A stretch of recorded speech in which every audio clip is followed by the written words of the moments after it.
네, 새벽 시간마다 신명기의 말씀을 함께 살펴보고 있습니다.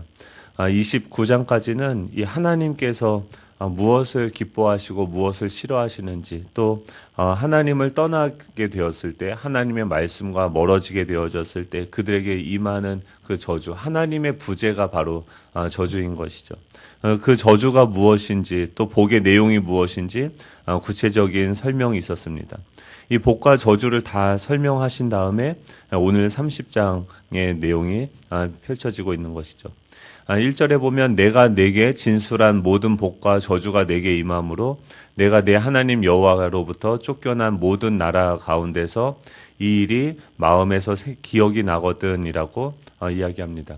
여기서 진술했다는 것은 이 앞에서 이야기했던 그 모든 복의 내용들이고 그 복을 따르지 않을 경우에 나타난 모든 저주의 내용들을 포함하고 있는데요. 여기서 뭐라고 얘기하냐면 내 하나님 여호와께로부터 쫓겨간 모든 나라 가운데서 이 일이 마음에서 기억나거든이라고 이야기합니다. 마치 지금 이 모든 이야기를 다 하고 나서 하나님이 너희들이 실패할 것을 이미 예견하고 있는 듯이 그들에게 이야기하죠. 내 하나님 여호와께로부터 쫓겨난 모든 나라 가운데서 이 말이 마음에서 기억나거든이라고 이야기합니다. 하나님은 이스라엘의 실패를 이미 전제하고 마지막 그들이 들을 말을 시작하고 있습니다. 왜 이런 이야기를 하실까요? 왜 실패를 전제하고 결론 부분을 전개하는 것일까요? 하나님은 우리를 아시는 거죠. 우리의 영적인 수준을 아시고 또 우리의 상황을 아시는 겁니다. 하나님께서는요, 지금 너희들 이렇게 하면 혼날 거고, 이렇게 하면 저주를 받을 거고, 계속해서 막 이렇게 이야기를 하고 나서 또 뭐라고 얘기하면 그들이 그렇게 이야기를 해도 듣지 않을 것을 알게 되고, 또 여전히 그 가나안 땅에 들어가면 이방신들을 쫓아가고 결국 그들의 포로가 되어질 것이다라는 그들의 미래에 대해서, 또 그들이 영적인 그 수준에 대해서 아시고 계시다라는 거예요. 그것을 우리도 아이들한테 그러지 않습니까? 아이들한테 너 이렇게 하면 혼나, 저렇게 하면은 죽는다, 막 이렇게 맨날 혼내지 않습니까? 또 미리 경고를 하죠. 근데 그 아이를 경고해서 죽이고 저주하기 위해서 그런 이야기를 하는 것이 아니죠. 그렇게 그쪽으로 가면, 그런 행동을 하면 이 아이가 위험하기 때문에 신호등 건너기 전에는 반드시 차가 오는지 안 오는지 봐야 되고, 신호등을 보고 파란불이 켜져도 손을 들고 걸어가야 된다라고 계속해서 이야기하는 거죠. 그런데 만약에 이 아이가 그 말을 잊어버리고 지키지 않아서 길을 건너다가 만약에 불의의 사고라도 당한다고 하면, 그렇다고 그 아이를 버리는 부모가 있습니까? 그렇지 않은 것이죠. 이 하나님께서는요, 이 신명기를 통해서 그들에게 지금 하나님께서 그들과 이미 함께하고 계시는 거죠. 그들을 앞서서 이미 행하고 계시고 그들이 거할 거처를 마련하고 준비하고 계시는 것이죠.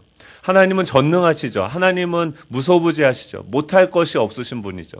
그 하나님을 바라볼 때 너희들이 진정한 자유와 그 평화를 누리면서 살아갈 수 있다는 것을 이야기하면서, 만약에 너희가 나를 놓치고 다른 곳을 쳐다보고 또 이 길을 잃어버릴 때가 분명히 있을 텐데 그때는 어떻게 하라라고 이야기하면서 그들이 길을 잃어버릴 것을 예상하고 예측하고 그때 어떻게 돌이킬 수 있는지에 대해서도 미리 말씀하고 계시다라는 거예요. 이게 우리에게 보고입니다. 하나님은요, 우리의 상황을 다 아세요.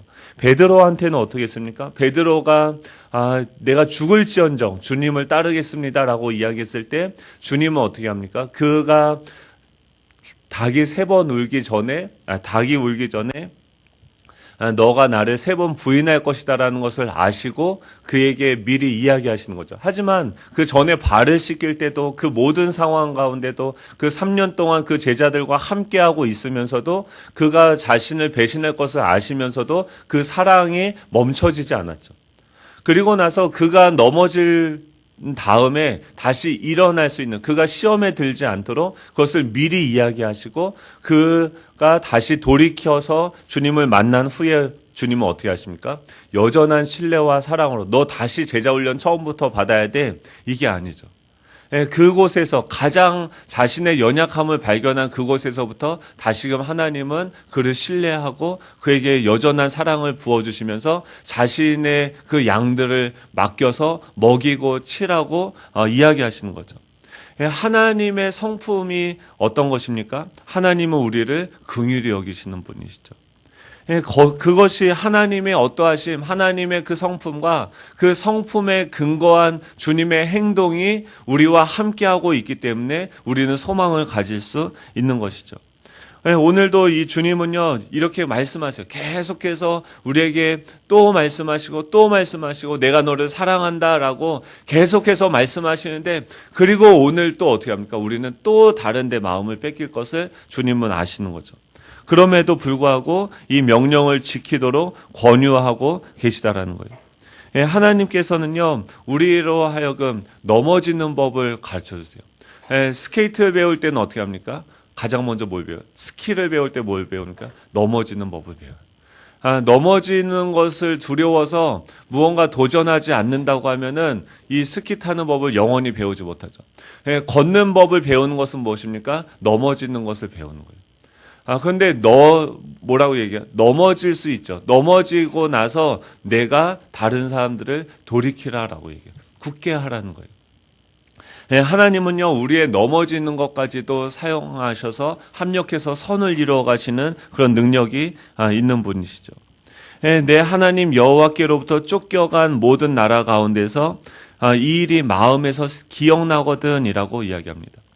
너희들이 넘어졌을 때 지금 하나님이 어떤 방식으로 일을 하십니까? 쫓겨간 모든 나라 가운데서 이 일이 마음에서 기억나거든이라고 이야기합니다. 여기서 기억나거든이라는 단어가 회개하다라는 거예요. 이 마음이 회복되어지고 돌아오다라고 얘기해요. 하나님은요, 그가 넘어졌을 때 그 넘어진 상태에서 내버려 두는 것이 아니라 어떤 일을 하고 계십니까? 그의 마음 가운데 말씀하시고 기억나게 하시는 거죠. 그의 마음이 다시금 하나님께로 돌아오게 하시는 그런 일들을 하고 계시는 것이죠. 이 마음을 돌이키는 것, 다시 하나님께 회개하는 것도 우리가 하는 것이 아니라 그곳에서 주님이 찾아오셔서 우리를 다시 일으키시는 거예요.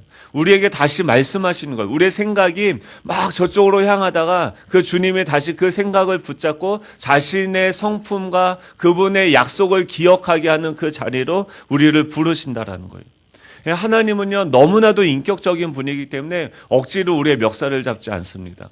우리에게 말씀하세요. 그리고 그 말씀에 넘어져서 정말 이 탕자가 돼지 쥐염 열매를 먹으면서 다시금 생각이 나는 거예요. 내가 아버지의 집에 거한다고 하면 내가 거기서 우리 집에 있던 종들도 이거보다 나았는데 라는 그 생각이 나게 하시는 거죠. 그리고 그 생각에 우리가 반응하기 시작하면 어떻게 됩니까? 다시 자신의 잃어버린 아들로서 자신의 아들의 지위와 모든 것들을 회복하게 하시는 분이 하나님이신 거죠. 2절에 뭐라고 이야기합니까? 너와 내 자손이 내 하나님 여호와께로 돌아와 내가 오늘 내게 명령한 것을 온전히 따라 마음을 다하고 뜻을 다하여 여호와의 말씀을 청종하면이라고 얘기해요.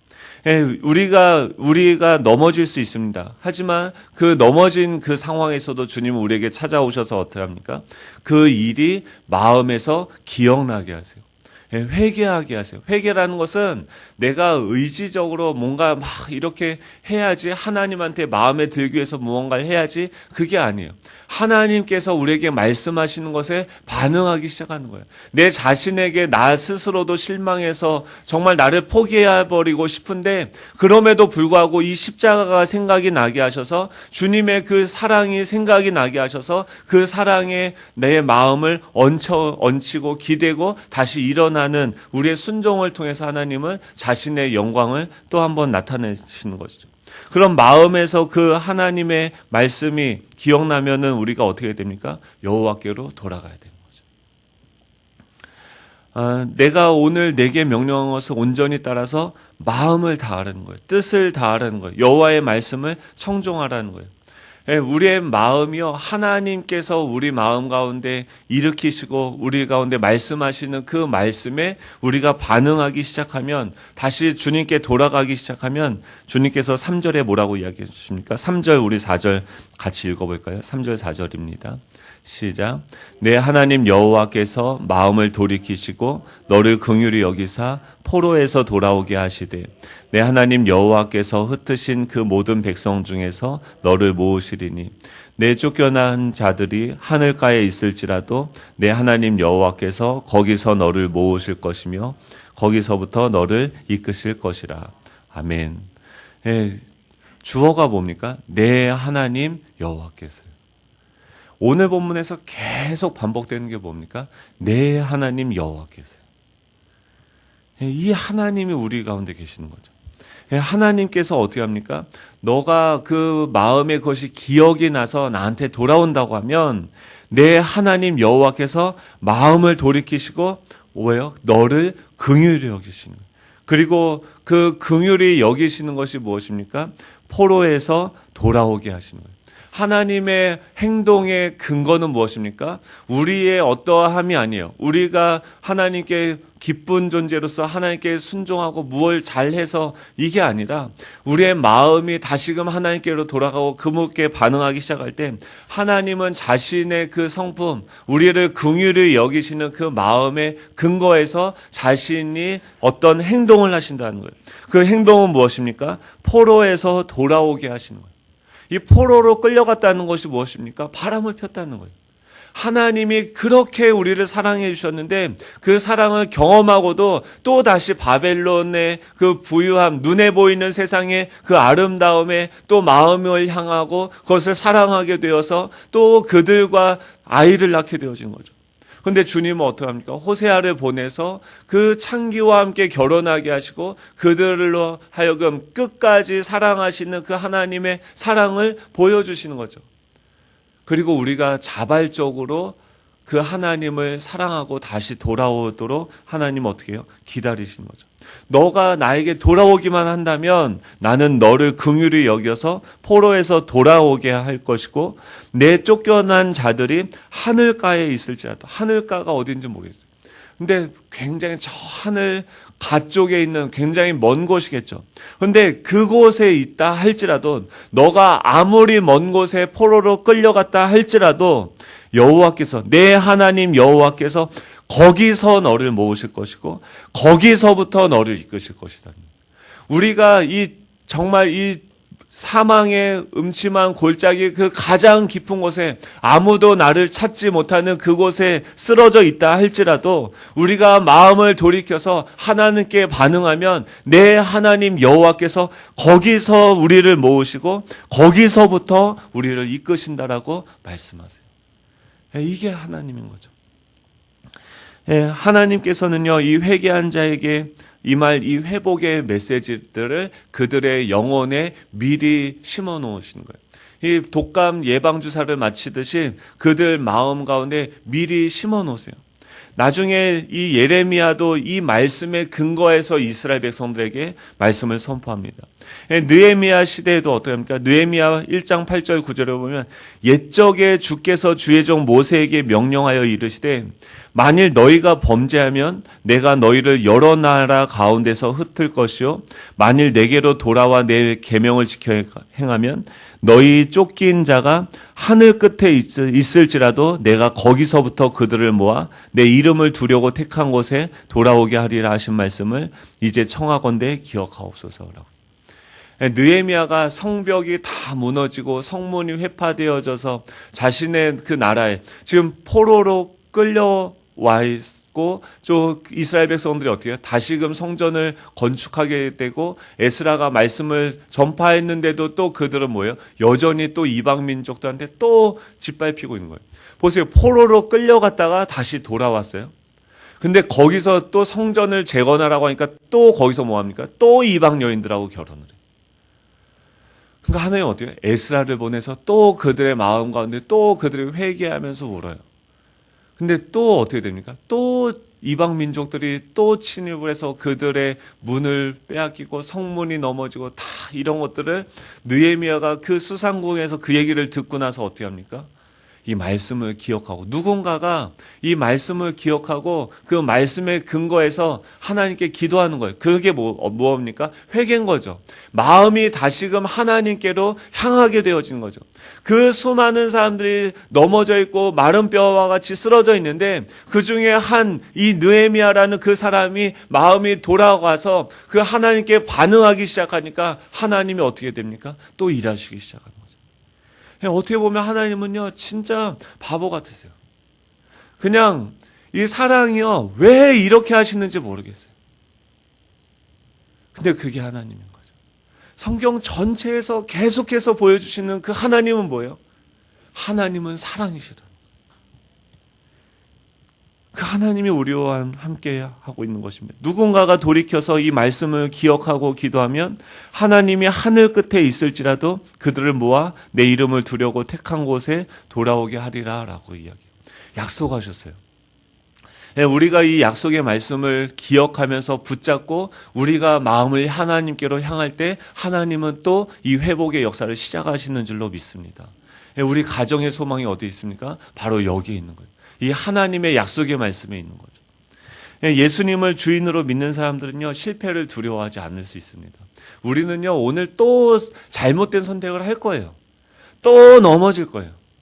근데 그 넘어져도 두려워하지 않냐고 그냥 계속해서 나아갈 수 있는 이유가 무엇입니까? 우리가 오뚜기와 같이 다시 넘어져도 다시 일어날 수 있는 그 힘이 어디 있습니까? 내 안에 이 보배가 담겨져 있는 거예요. 우리는 질그릇이고 우리는 깨어질 수밖에 없는 존재인데 우리 안에 질그릇에 이 보배가 담겨 있다고 하면 무엇입니까? 우리가 깨어진다 할지라도 보배가 드러나는 거예요. 우리가 이 보배를 질그릇에 가졌으니 이는 심히 큰 능력은 하나님께 있고 우리에게 있지 아니함을 알게 하려 함이라. 우리가 사방으로 우겨쌈을 당하여도 쌓이지 않고 답답한 일을 당하여도 낙심하지 아니하며 박해를 받아도 버림받지 아니하며 거꾸러뜨림을 당하여도 망하지 아니하고라고 얘기해요. 이 보배가 우리 안에 있기 때문에 지금 경기가 안 좋고 또 상황이 안 좋고 우리 자녀들이 여러 가지 문제가 생긴다 할지라도 우리는 거꾸러뜨림을 당하지 않는 줄로 믿습니다. 거꾸러뜨림을 당하여도 망하지 않는 줄로 믿습니다. 왜 그렇습니까? 이 보배가 우리 가운데 있어요. 계속해서 우리가 해야 되는 건 뭐예요? 그 보배를 붙잡는 거예요. 버티는 거예요. 믿음은 무엇입니까? 주님을 붙잡고 거기서 버티는 거예요. 그러면 어떻게 합니까? 예수님이 십자가에서 순종해서 죽으시고 그 무덤 가운데 누이셨는데 그가 죽으니까 하나님이 그를 지극히 높이시는 거예요. 그 부활의 능력이 우리와 함께하고 있는 줄로 믿습니다. 5절에 보면은 이제부터는 뭐가 계속 반복해서 나옵니까? 내 하나님 여호와께서 내 하나님 여호와께서 7절에서도요. 내 하나님 여호와께서 8절에서도 9절에서도 내가 내 하나님 여호와의 말씀을 그러니까 하나님이 주어가 되셔서 계속해서 말씀하시는 거예요. 뭘 하십니까? 우리 5절 같이 읽어볼까요? 시작. 내 하나님 여호와께서 너를 내 조상들이 차지한 땅으로 돌아오게 하사 내가 다시 그것을 차지하게 하실 것이며 여호와께서 또 내게 선을 행하사 너를 내 조상들보다 더 번성하게 하실 것이며 6절이죠. 내 하나님 여호와께서 내 마음과 내 자손의 마음에 할례를 베푸사 너로 마음을 다하여 뜻을 다하여 내 하나님 여호와를 사랑하게 하사 너로 생명을 얻게 하실 것이며 계속 뭐라고 얘기합니까? 내 하나님 여호와께서 내게 다시 그것을 차지하게 하실 것이다 라고 얘기해요. 또 너에게 선을 행하사 너를 내 조상들보다 더 번성하게 하실 것이며. 근데 이런 이야기를 들으면 우리는 이런 생각이 들지 않습니까? 이건 구약 시대에는 하나님의 복을 강조하셔서 구약 시대와 또 신약은 다르지 않는가라고 이야기하죠. 그래서 구약 시대에는 뭐 이렇게 얘기하면 물질적인 복도 줄 거고 건강의 복도 줄 거고 뭐 그래서 그 사람들은 그렇게 하니까 또 회복하기도 했는데 지금은 이제 예수님이 오셨으니까 이 모든 것이 다 그리스도 안에서 완성됐고 끝난 것이 아닌가라고 얘기하죠. 한번 생각을 해보세요. 우리에게 물질의 복을 지금 여기서 내게 다시 그것을 차지하게 할 것이다라고 얘기했고, 너를 내 조상들보다 더 번성하게 할 것이다라고 이야기하시죠. 그렇죠? 근데 우리가 겪는 현실은 뭡니까? 건강에 문제가 생기고 결핍이 생기고, 어떤 사람들은 그 건강의 결핍으로 인해서 죽음을 맞죠. 근데 이게 무엇입니까? 하나님 편에 뭐예요? 온전한 치료죠. 예, 우리가 이 땅에서 암에 걸려서 죽는다 할지라도 그 죽는 순간 무엇입니까? 완전히 회복되어지는 거예요. 모든 재산을 다 탕진해서 다 망한다 할지라도 우리의 미래는 무엇입니까? 영원한 그 하나님의 나라가 우리에게 상속되어지는 거예요. 예, 구약에서는 그림자예요. 구약에서는 그냥 맛만 보게 하는 거예요. 우리의 삶에 예비되어져 있는 그 하나님의 나라는 더 엄청나고 아직 가장 좋은 것은 아직 오지 않은 것입니다. 우리는 이 땅에 이 길을 잠시 지나가는 나그네인 거죠. 마침내 하나님의 나라에 우리가 도달하게 되어졌을 때, 하나님이 계획하신 그 하나님의 뜻이 완성되어졌을 때, 그때서 비로소 우리에게 이 약속이 완성되어지고 성취되어지는 거죠. 우리가 그걸 볼 수 있기 때문에 여기서 담대하게 나아갈 수 있는 거예요. 사망 가운데로 담대하게 걸어갈 수 있는 능력이 우리에게 있는 줄로 믿습니다. 우리가 깨어진다 할지라도 이 보배가 드러나는 줄로 믿습니다. 주님은요, 우리를 더 번성하게 하실 것입니다. 우리로 하여금 그것을 차지하게 할 것입니다. 그것을 이 구약시대에는 뭐예요? 너의 마음과 내 자손의 마음에 할례를 베푸신다라고 얘기했는데, 이것이 무엇이었습니까? 예레미야를 통해서 이야기한 것이 이 예수님의 그 오순절 다락방 성령 강림 사건을 통해서 성취되었죠. 이제 우리는요, 이 마음의 할례를 받았죠. 성령님이 우리 가운데 계시죠. 이 성령님은 다시금 우리에게 계속해서 이 율법을 생각나게 하시고 말씀하여 주시고 우리를 인도하시는 거예요.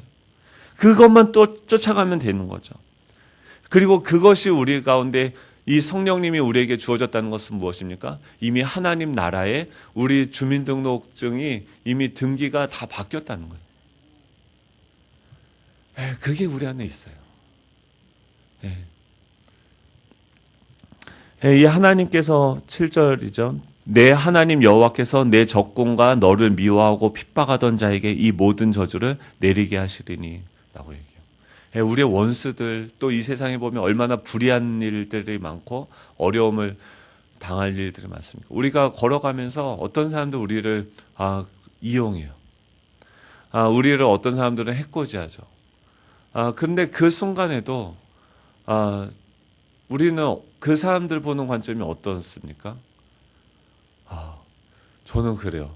남들이 이렇게 막 저한테 뭔가 나쁜 짓을 의도적이든 의도적이지 않든 하게 되어질 때 그를 보면서 걱정이 돼요. 야, 저 사람 내가 누군데 나한테 이렇게 하냐. 그렇죠. 우리가 그런 존재죠. 예수님, 그러니까 어떻게 해요? 그 사람의 어리석음을 보면서 안타까운 거죠. 야, 저 사람이, 하나님, 저 사람이 아직 뭘 몰라요. 불쌍히 여겨주세요. 하나님 뭐라고 약속하십니까? 너를 축복하는 자를 축복하고 너를 저주하는 자를 저주하신다라고 얘기했어요. 이게 우리인 줄 믿으시기 바랍니다. 이 길을 걸어가면서 불의한 일을 당해도 괜찮아요. 오히려 그들을 축복할 수 있습니다. 오히려 그들을 살릴 수 있는 거죠. 그 능력이 우리에게 있는 줄로 믿습니다. 너는 우리가 해야 되는 건 뭐예요? 8절이죠. 너는 돌아와 다시 여호와의 말씀을 청종하고 내가 오늘 내게 명령하는 그 모든 명령을 행할 것이라. 계속 오늘 내용이 뭐예요? 내가 하나님께 돌아오면 내게 복을 주시고 마지막에 어떻게 됩니까? 곧 여호와께서 내 조상들을 기뻐하신 것과 같이 너를 기뻐하사 내게 복을 주시리라. 우리가 이제 돌아갔어요. 돌아가면은 주님이 막 용서해 주는데 아유 진짜 너 죽는다. 또 막 그러면은 알아서 해. 막 화가 나가지고 어쩔 수 없이 억눌러서 이렇게 용서해 주는 게 아니죠. 하나님 우리 회개하실 때 그의 마음은 뭐예요? 기쁨이에요. 내가 너를 보면서 기쁨을 어떻게 주체하지 못한다라고 예, 하나님은요 우리를 그렇게 보세요. 다시 기뻐하세요. 다시 복을 주세요. 예, 그 하나님의 성품, 또 그 하나님의 성품한 주님의 행동이 우리 가운데 있음을 믿으시기 바랍니다. 예, 말씀을 정리합니다. 하나님은요 우리를 잘 아세요. 오늘 또 넘어질 거 아세요. 예, 그래서 미리 말씀하시는 거예요. 예, 넘어지면은 다시 일어날 수 있는 법을 미리 말씀하셨어요. 넘어지면 어떻게 해요? 마음을 다시 주님께 돌아오면 돼요. 다시 주님께 나아가면 돼요. 그럼 그분은 어떻게 해요? 다시 일으켜서서 예전처럼 또 우리에게 약속하신 그 약속의 말씀을 신실하게 끝까지 이루어 가시는 줄로 믿습니다. 예, 결론은 뭐예요? 나의 실수에는 집중하지 마세요. 나의 연약함에 집중하지 마세요. 지금 내 하나님 여호와께서 이 하나님께서 어떻게 하실 것이다라고 계속 이야기하는데, 그 하나님의 긍휼하심과 그 하나님의 선하신 그 성품의 근거에서 우리에게 복을 주시고 차지하게 하시고 선을 행하시고 돌아오게 하시고 기뻐하시는 그 하나님께 집중하는 저와 여러분 되시면 좋겠습니다. 오늘 하루도 그 선하신 하나님 기뻐하면서 승리하는 저와 여러분 되면 좋겠습니다. 기도하겠습니다. 하나님 감사드립니다.